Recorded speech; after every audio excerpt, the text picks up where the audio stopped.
Telah jalin komunikasi awal, NOC Indonesia segera gelar pertemuan dengan Federasi Tenis Meja Dunia pekan depan.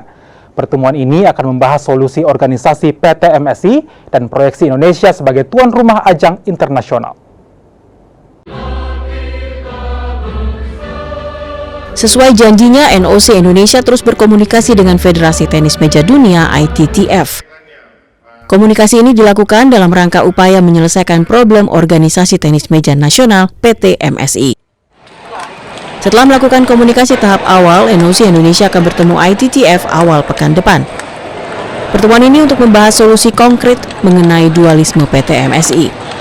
Jika masalah telah selesai, ITTF siap memberikan kepercayaan untuk Indonesia menyelenggarakan ajang internasional. Ini bukan hanya dari Komite Olimpiade Indonesia, tapi dari semua pihak, terutama masyarakat tenis meja Indonesia itu bisa bangkit kembali dan bisa tampil gitu, karena kami juga kemarin sudah mendapatkan beberapa angin segar gitu, bahwa katanya kalau nanti di Indonesia sudah siap gitu, kesempatan untuk menjadi tuan rumah kegiatan internasional pun, bahkan kegiatan dunia itu bisa terlaksana di Indonesia.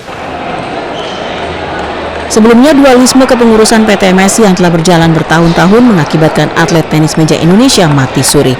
Dengan penyelesaian konkret diharapkan pembinaan dan prestasi atlet tenis meja nasional akan kembali ke porosnya. Tim Liputan Kompas TV.